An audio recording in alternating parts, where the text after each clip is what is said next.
I was writing articles for my newspaper at school. I felt that while I was writing an article, I was safe. But every other time, I wasn't. And I was carrying around a suicide method with me everywhere I went. I wound up making the dean's list that semester, but it was also the semester that I started going downhill pretty quick.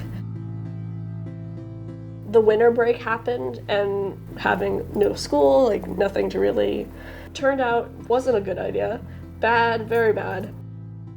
A few days after New Year's Eve, I attempted suicide for the first time. So that was a lot.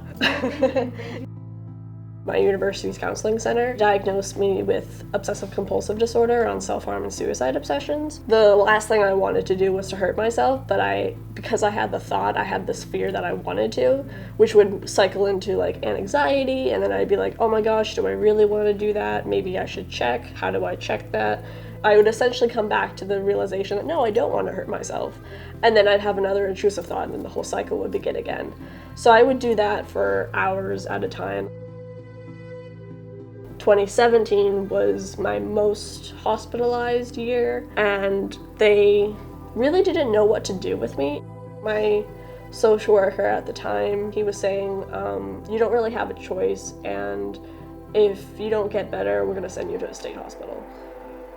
So that was like, that made me really mad, because one of the big like cognitive distortions is like, you don't have a choice, that kind of thing. When I tried correcting him, and he was like, no, you don't have a choice. And I'm like, no, I always have a choice.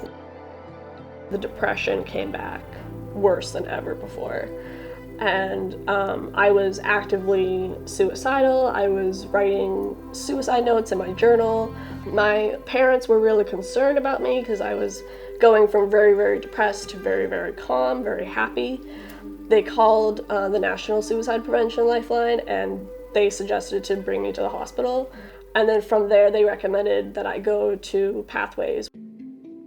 I think Pathways, for my experiences, has just been a really, a place of positivity and a place that I could really explore all the good parts of myself and learn how to handle the darker parts. Like, I saw other clients modeling, like, being open about their ideation, like, I'm really struggling, and like, I kind of forgot that that's how I used to be in my recovery, and it made me want to be like that again. It kind of reached back into myself and really pulled out a piece of hope that it could get better.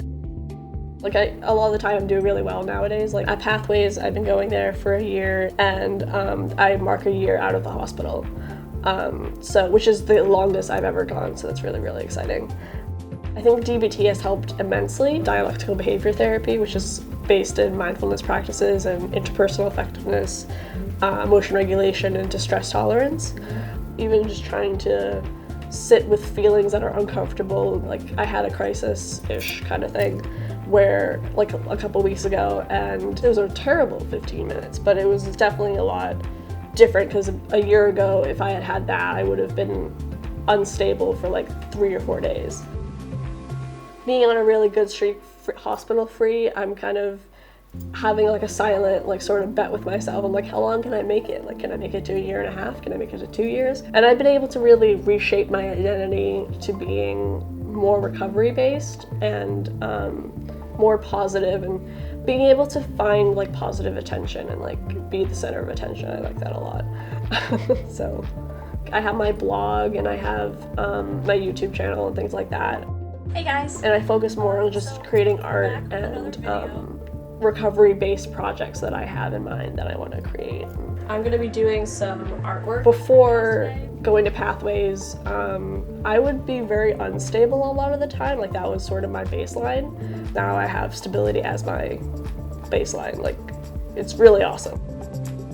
When I look out on the horizon nowadays, I see these like bouncy houses that are like blowing up into reality, and I probably looked out on the horizon a lot, and it was kind of like dead trees and bleak, and it was, you know, a hard time. And now with the bouncy houses, they're kind of just like these, like, almost like mirages that are just kind of coming up like this, and they're just kind of fun and vibrant. And I don't know, I played in some bouncy houses when I was a kid too, so they're just kind of fun and everything.